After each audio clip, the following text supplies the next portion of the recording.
Olá, bom dia, boa tarde, boa noite. A aula passada a gente começou falando do sistema circulatório. A gente vai continuar a matéria, ainda no sistema circulatório, e é a parte 2 do sistema circulatório. Então essa aula foi desenvolvida para os alunos do 8º ano, da Escola Estadual Nila Fará, no ano de 2020. Em relação aí ao sangue, a constituição desse sangue, ele é uma mistura, constituída então do plasma, que é a parte líquida que vai conter proteínas, sais minerais e outras substâncias dissolvidas em água. Então acompanha aí na figura da direita que a gente vê a composição do sangue, em porcentagens aproximadas. O plasma corresponde a 55% do volume sanguíneo, e aí você tem 7% ali, em torno de 7% de proteínas, 91% de água e 1,5% aí de outras substâncias que vão estar circulando nesse tecido sanguíneo. E aí o sangue também ele é composto de elementos figurados, que nada mais são do que células produzidas pela medula óssea vermelha. Então nós temos, por exemplo, as hemácias, que são também conhecidas como glóbulos vermelhos ou eritrócitos, e são as responsáveis por transportar aí o gás oxigênio, Os glóbulos brancos, também conhecidos como leucócitos, são a linha de defesa que nosso organismo tem, são células especializadas em combater ali bactérias, fungos, vírus, e as plaquetas, que são células responsáveis aí, são fragmentos celulares responsáveis envolvidas no processo de coagulação sanguínea. Acompanhe aí na figura da direita, Então a gente pode ver aí as plaquetas, os glóbulos brancos, glóbulos vermelhos. Em relação a essas células aí que compõem o sangue, a gente vai falar primeiramente das hemácias. Então elas são as células em maior quantidade no sangue, representadas aí nessas duas figuras da direita, e tem a função de transportar tanto o gás oxigênio para as outras células do corpo, quanto o gás carbônico ali para os pulmões. E aí ela tem esse formato bicôncavo e anucleado. Então isso permite que ela fique mais achatada e aumenta a área, a superfície de contato ali, justamente para ocorrer a captação desses gases oxigênio e gás carbônico. As hemácias, elas são ricas em hemoglobina, que é uma proteína aí de pigmentação vermelha, que dá cor ao sangue, e é nessa hemoglobina que vai conter aí íons de ferro, E esse ferro ele vai associar, esses íons de ferro vão associar com o gás oxigênio e realizar, então a hemácia realiza esse transporte do gás oxigênio. Então a hemoglobina, quando ela se associa ao oxigênio, ela vai ser chamada de oxihemoglobina, porque tem oxigênio, e a hemoglobina também ela consegue se associar ao gás carbônico e vai ser chamado carbohemoglobina. As hemácias elas vão transportar uma quantidade de oxigênio cerca de 100 vezes maior do que a transportada pelo plasma. Então, parte do oxigênio é transportado ali no plasma sanguíneo, que é a parte líquida do sangue, e uma parcela, aí, a maior parte, na verdade, é transportado pelas hemácias. Então, o oxigênio, o gás oxigênio, ele é basicamente transportado pelas hemácias, A maior quantidade ali desse gás é transportado no sangue pelas hemácias. 9% do gás carbônico ele vai estar dissolvido na parte líquida do sangue, que é o plasma. 27% do gás carbônico vai ser transportado então pela hemoglobina. E 64% do gás carbônico vai estar dissolvido aí numa forma de íons bicarbonato. Então o oxigênio, quando ele associa com a hemoglobina, vai ser chamado de oxihemoglobina, e quando ele se associa ao gás carbônico, carbohemoglobina. E uma parcela aí desse gás carbônico, quando acontece aí os motores aí movidos a etanol, diesel, gasolina, quando eles têm uma combustão ali desse combustível completa, vai liberar gás carbônico. E parte desse gás carbônico vai ser transportado então aí quando a pessoa respira, vai se associar à hemoglobina. Então vai formar a carbohemoglobina. Porém, quando a combustão do combustível acontece de forma incompleta, não forma gás carbônico, forma monóxido de carbono. Então forma monóxido de carbono e gás carbônico. E aí é que mora o perigo, porque o monóxido de carbono, que é o CO, ele tem uma afinidade pela hemoglobina 200 vezes maior que a do gás oxigênio. Então por isso que a pessoa, quando está aí no engarrafamento, ou então está andando aí numa cidade que tem bastante carro, que tem bastante poluição, engarrafamento, sente alguma tontura, algum desconforto. Justamente por isso, porque ao invés da hemoglobina se associar com oxigênio, ela vai se associar com monóxido de carbono, porque a afinidade desse monóxido de carbono é 200 vezes maior do que a do oxigênio. Então a pessoa acaba tendo dores de cabeça, dificuldades ali de respirar, sente sufocada, né, naquela poluição ali, quando está no trânsito, no engarrafamento, por causa disso, desse monóxido de carbono que está circulando, né, no seu organismo ali através das hemácias. Como eu falei anteriormente, então a hemoglobina ela vai se associar a esse monóxido de carbono, justamente porque ela tem uma afinidade 200 vezes maior pelo monóxido de carbono do que pelo gás oxigênio.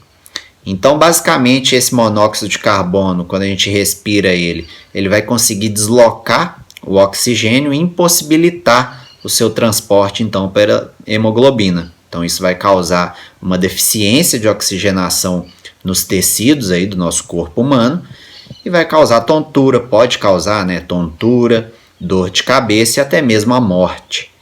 Então, fontes aí desse monóxido de carbono é a fumaça do cigarro, a queima de combustível, né, dos automóveis, né, quando acontece uma queima incompleta desse etanol, do diesel, da gasolina.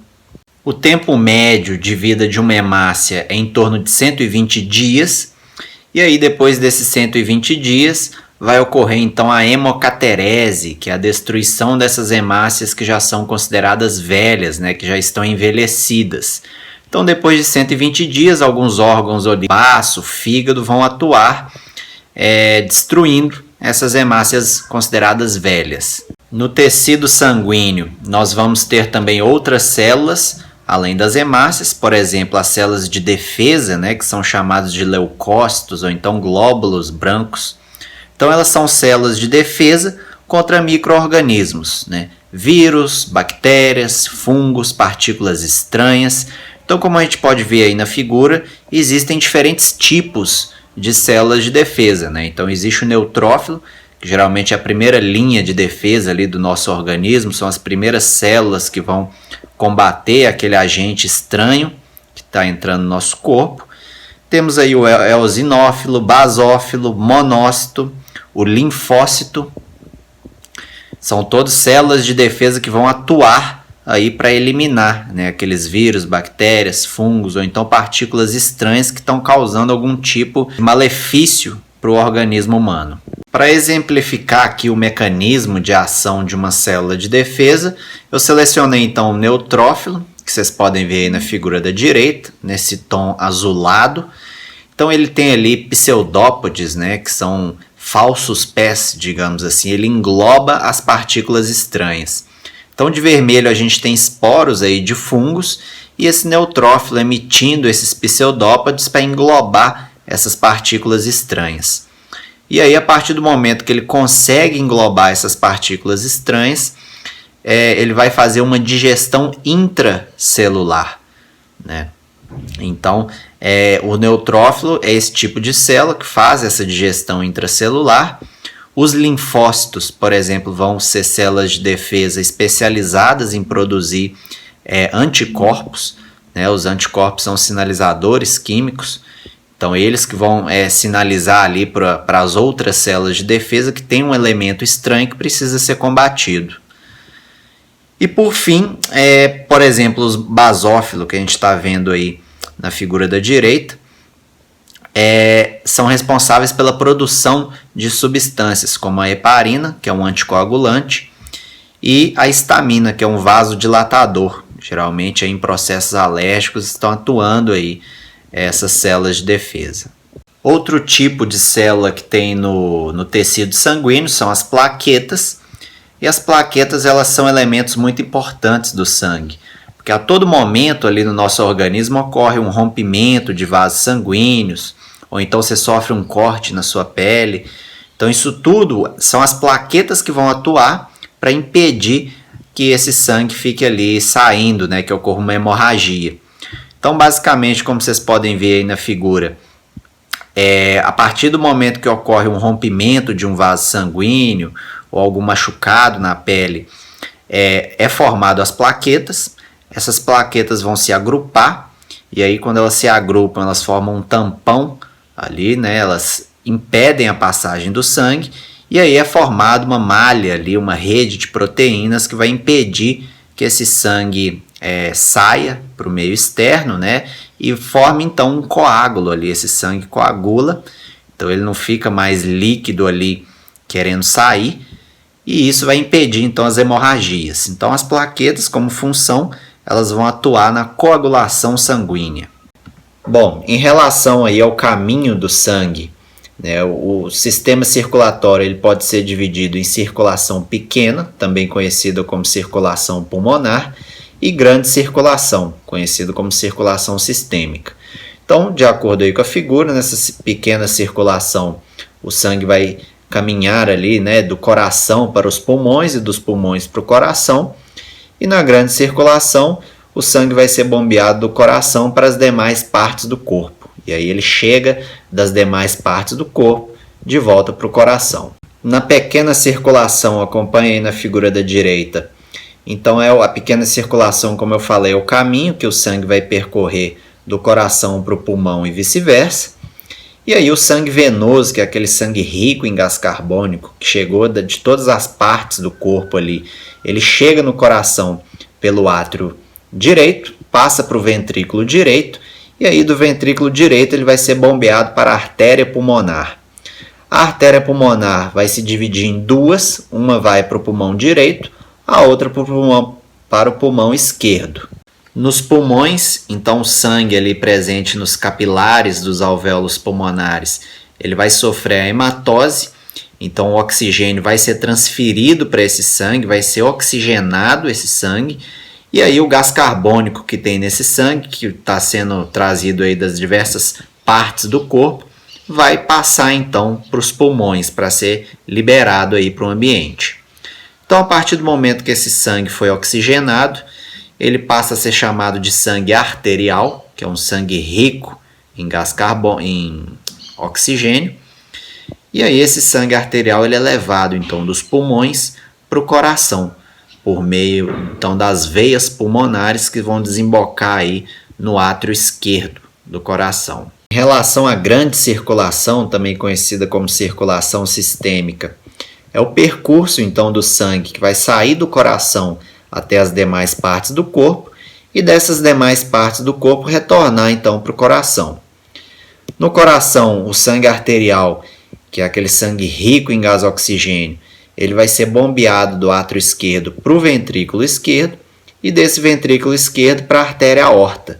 E essa artéria aorta vai ser responsável por distribuir esse sangue ao longo aí das diversas partes do corpo. À medida que esse sangue vai circulando então para o corpo, ele vai sofrer aí, vai ocorrer trocas gasosas, então é depositado o gás oxigênio e vai ser absorvido gás carbônico. Então, progressivamente ali aquele sangue que era arterial, né, rico em gás oxigênio, vai perdendo esse gás oxigênio para os tecidos, para os órgãos do corpo e vai acumulando ali, começa a acumular gás carbônico. Então se torna do sangue arterial, passa a ser chamado então de sangue venoso, porque ele vai ficando progressivamente cada vez mais rico em gás carbônico. E aí esse sangue venoso ele retorna para o coração, chegando aí no átrio direito, pelas veias cavas superior e inferior. Por fim, é importante então a gente destacar aqui que a circulação humana ela é fechada, então o sangue vai circular somente no interior dos vasos sanguíneos. A circulação ela é dupla, então o sangue vai passar 2 vezes pelo coração. E por fim a circulação é completa, não vai existir nenhuma mistura de sangue arterial, que é o sangue rico em oxigênio, com o sangue venoso, que é o sangue rico em gás carbônico. Como referências aí dessa aula, eu retirei, obviamente, do nosso livro didático, né, o livro A Poema, que é o livro adotado pela Escola Estadual Nila Fará, no ano de 2020, faz parte do Programa Nacional do Livro Didático, mas ainda assim, apesar de ter essas informações bem completas no nosso livro didático, eu utilizei um livro do ensino médio aí, que já fez parte do Programa Nacional do Livro Didático também, e retirei algumas imagens e informações desse livro. Então, obrigado para todos que assistiram essa aula aí, e até a próxima.